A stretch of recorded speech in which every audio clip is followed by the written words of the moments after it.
राम क्यों खाता है? राम क्यों खाता है? चलो स्टार्ट हो जाओ, बोलो। सबसे पहले WH होगा। WH क्या है बाबू? क्यों। क्यों का क्या होता है? वाई। उसके बाद डू या डच? डच। राम है इसलिए क्या हो जाएगा? Does. Why does Ram. Interrogative चिन्ह इसको देना जरूरी है, ठीक ना? तो why does Ram eat. Clear? Very good.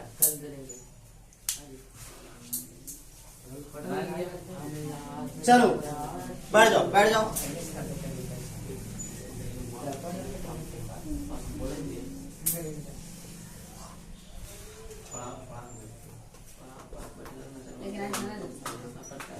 Present continuous tense. The present continuous tense. The present continuous tense. चलो हेडिंग डालो बाबू, द प्रेजेंट कंटिन्यूअस टेंस।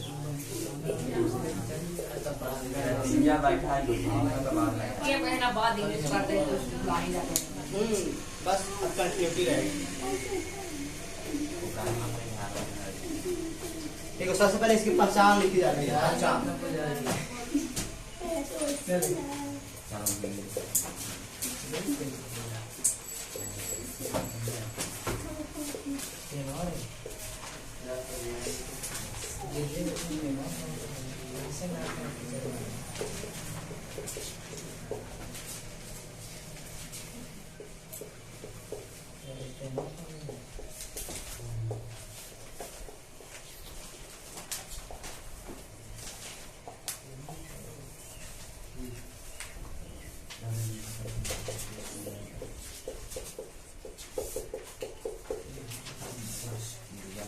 जिसकी एकन पे रहा है, रही है, रहे हैं, लगा रहे, उसकी एक प्रेजेंट कंटीन्यूअस करते हैं। बाहर रहा है, रही है, कंटीन्यूअस टेंस करते हैं ना।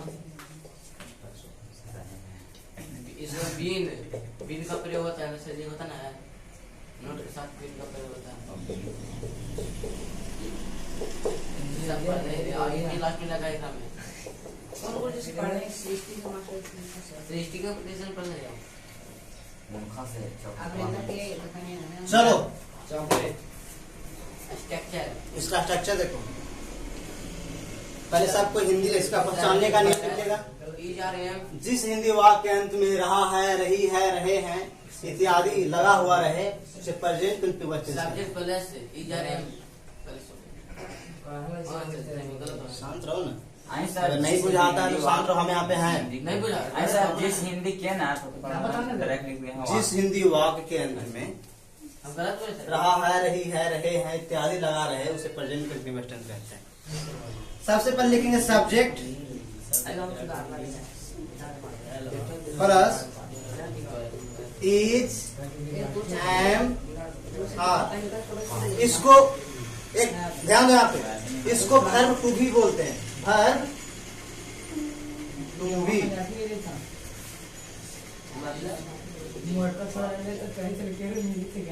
इज एम आर को क्या बोला जाता है? Verb to be. Verb to be. और इसको बोलते हैं हेल्पिंग वर्ब। क्या बोलते हैं? इसको 3 नामों से जानते हैं हम लोग। किस किस नाम से? Is am are, verb to be और क्या? Helping verb. सुना है आप? तो प्रेजेंट कंटीन्यूअस की जहां बात हो वहां पे ध्यान देना है कि सबसे पहले सब्जेक्ट का प्रयोग करेंगे, उसके बाद is am are plus verb का चौथा रूप। वर्ब का कौन सा रूप? चौथा रूप। तो वर्ब के चौथा रूप में वर्ब में आईएनजी जोड़ दिया जाता है। क्या जोड़ दिया जाता है? आईएनजी। क्या जोड़ा जाता है जी? Plus object. उसके बाद अदर वर्ड। अदर वर्ड आता है तो लिखा जाए, नहीं आएगा तो नहीं लिखा जाओ तो नहीं को छोड़ दिया जाए। तो ये हमारे को पता लग गया किस नाम से और जानते हैं बाबू? वर्ब टू बी के नाम से भी जानते हैं और हेल्पिंग वर्ब के नाम से जानते हैं। क्लियर? चलो इसको छापो बाबू। Is am are plus subject plus not plus V4 plus object और इंट्रोगेटिव मार्क्स। इसको बोलेंगे interrogative plus negative. Interrogative negative. अब हो गई एक और, कितने स्ट्रक्चर, 1 2 3 4, दो और होंगे इसमें। एक हो जाएगा WH, WH plus is am are plus subject plus V4 plus object. Object. किसी के मन में सर ये क्या है, WH क्या है, WH किसको बोलते हैं?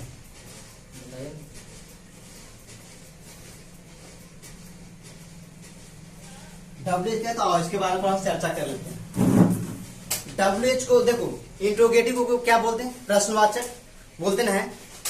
तो इसका WH का भी हिंदी होता है प्रश्नवाचक। इसमें भी किससे क्वेश्चन ही किया जाता है, क्या किया जाता है, क्वेश्चन किया जाएगा।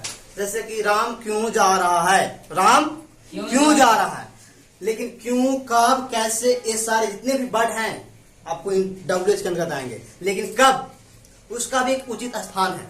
अगर क्यों, कब, कैसे, ये सब अगर फर्स्ट में आती है, पहले आती है वाक्य के, तो वो इंट्रोगेटिव कहलाएगा। वो क्या कहलाएगा, इंट्रोगेटिव। वही अगर सब्जेक्ट के बाद आता है या सेंटेंस में कहीं भी उसका जिक्र होता है, वाक्य में कहीं भी उसका जिक्र होता है, तो क्या कहलाएगा, WH कहलाएगा।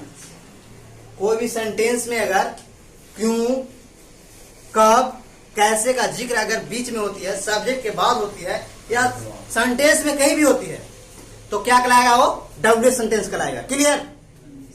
चलो, तो ये बाबू ये आपका WH का स्ट्रक्चर है। एक होता है WH negative, WH negative. WH negative में कुछ नहीं करना है, आपको सब्जेक्ट के बाद क्या, नोट जोड़ देना। सब चीज वैसे ही रहेगा।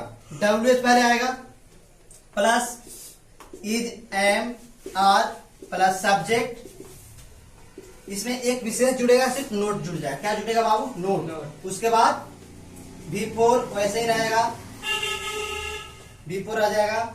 उसके बाद ऑब्जेक्ट रहेगा, इंट्रोगेटिव मार्क्स रह जाएगा। सारे के सारे वैसे ही रहेंगे। WH एक कहलाएगा WH निगेटिव, WH निगेटिव कहलाएगा। चलो आप ये 6 स्ट्रक्चर हैं, आप 6 उतार लेंगे तो प्रेजेंट कंटिन्यूअस पूरा समाप्त हो जाएगी। ठीक है, उसके बाद हम लोग प्रेजेंट परफेक्ट में चलेंगे। अब समय काफी हो चुका है, जैसे कि अब समय भी नहीं बचा है, इसलिए आप प्रेजेंट कंटिन्यूअस आप पढ़ लो। उसके बाद हो सकता है संभवतः परफेक्ट भी बतला दें। 2 सप्ताह में आप टेंस पूरा खत्म कर लो, वॉइस पे चलेंगे। चलो, अगर आपकी यही राय है बाबू कि खत्म नहीं होगा, तो यहाँ सिर्फ प्रेजेंट कंटिन्यूअस का अध्ययन किया जा रहा है। अगर किसी खास वस्तु या खास चीज या किसी खास विषय पर बात करें तो उसके आगे द का प्रयोग करें। जैसे यहाँ पे हम लोग प्रेजेंट कंटिन्यूअस की बात कर रहे हैं, तो प्रेजेंट कंटिन्यूअस के आगे क्या लगा दिए, द क्यों लगा, समझ में आ गया ना सभी को? क्योंकि सिर्फ कंटिन्यूअस के बारे में बात हो रही है। अगर पूरा टेंस की बात होती या सिर्फ टेंस पढ़ाया जाता तो उसके आगे भी द का प्रयोग होता, क्योंकि सिर्फ हम टेंस पढ़ रहे हैं। या फिर सिर्फ खाली इंग्लिश पढ़ते तो उसके आगे भी द लगता, क्योंकि वो पार्टिकुलर हो जाता कि नहीं आज हम लोग सिर्फ अंग्रेजी पढ़ेंगे। किसके बारे में चर्चा करेंगे, इंग्लिश के बारे में, तो उसके आगे भी द लगता। तो द याद रखना, किसी खास व्यक्ति, वस्तु, स्थान या कोई खास सब्जेक्ट या खास टॉपिक, सारे जगह द का प्रयोग किया जाता है। चलो आगे हम लोग बढ़ते हैं।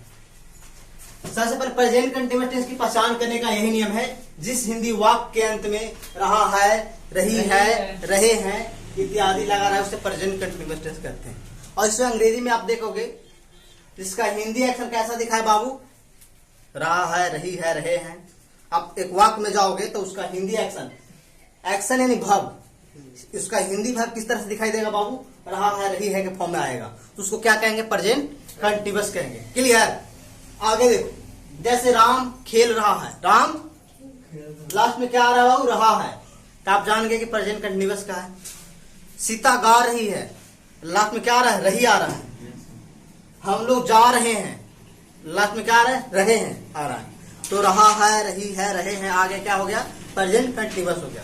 आगे इसको बनाने का नियम क्या है, सबसे पहले सब्जेक्ट का प्रयोग करते हैं, सब्जेक्ट, उसके बाद is am are. Is am are को हम लोग हेल्पिंग वर्ब बोलते हैं और वर्ब टू बी बोलते हैं। क्या बोलते हैं बाबू, वर्ब टू बी और इज एम आर। अगर आपको कोई कहे कि वर्ब टू बी क्या है, तो जितने सारे ऑक्सिलरी वर्ब हैं वर्ब टू बी के अंतर्गत आते हैं। Verb to be is auxiliary verb और auxiliary verb is verb to be. Clear है? ऑक्सिलरी वर्ब या हेल्पिंग वर्ब, आपको ऑक्सिलरी वर्ब को कहीं हेल्पिंग वर्ब के नाम से जाना जाएगा, तो कहीं वर्ब टू बी के नाम से जाना जाएगा। जैसे एक आदमी तो जिसका 3-4 नाम होता है, 3-4 कैटेगरी का, वही इसका भी नाम है। Is, am, are, was, were, has, have, जितने सारे आएंगे क्या कहलाएंगे बाबू? वर्ब टू बी कहलाएंगे या हेल्पिंग वर्ब कहलाएंगे, ऑक्सिलरी वर्ब कहलाएंगे। क्लियर? चलो आगे आओ, हम लोग इस पर चर्चा कर रहे हैं, इसका स्ट्रक्चर पर, किसका स्ट्रक्चर क्या होता है। सबसे पहले सब्जेक्ट, उसके बाद is, am, are plus V4। V4 का मतलब कोई भी वर्ब में आईएनजी जोड़ देना V4 कहलाता है, प्लस ऑब्जेक्ट। इसको पॉजिटिव बोलते हैं। क्या बोलते हैं बाबू? पॉजिटिव। पॉजिटिव का हिंदी होता है सकारात्मक, सकारात्मक वाक्य। पॉजिटिव का हिंदी क्या होता है? सकारात्मक। और निगेटिव का हिंदी होता है नकारात्मक। इंट्रोगेटिव का हिंदी होता है प्रश्नवाचक। इंट्रोगेटिव निगेटिव का प्रश्नवाचक प्लस नकारात्मक। WH प्रश्नवाचक सेंटेंस, WH निगेटिव, प्रश्नवाचक निगेटिव। क्लियर? हाँ दोनों प्रश्नवाचक है ना? हाँ प्रश्नवाचक नहीं बदलाएगा, उसका स्थान चेंज हो जाएगा। WH का स्थान चेंज हो जाएगा और इंट्रोगेटिव का स्थान चेंज हो जाएगा, बस इतना ही अंदर है। इसमें स्थान में से परिवर्तन मिलेगा, उसके अलावा कुछ नहीं परिवर्तन मिलेगा। क्लियर? चलो सब यहाँ तक कॉपी कर लिए ना, और इस पर कुछ एग्जाम्पल बना के देखते हैं बनता है कि नहीं। हाँ बाबू, लाइन मार रहा है। गलत बात है। देखो अब शब्द का प्रयोग तो करना ही नहीं बाबू क्लास में। तब मारते में मार से जाले वो कर दो। देखो आ जाओ, बना के देखते हैं कैसे बनता है। चलो देखो, सब कोई अपना अपना कॉपी निकालेगा और लिखना स्टार्ट करेगा। उनको डायलॉग तो जाना 8 बजे 8 रेडी लगा। राम दौड़ रहा है।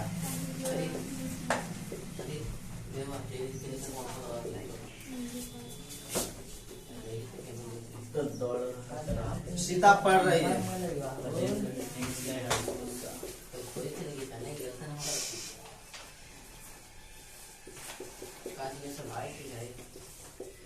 आप लोग हंस रहे हो, आप लोग हंस रहे हो।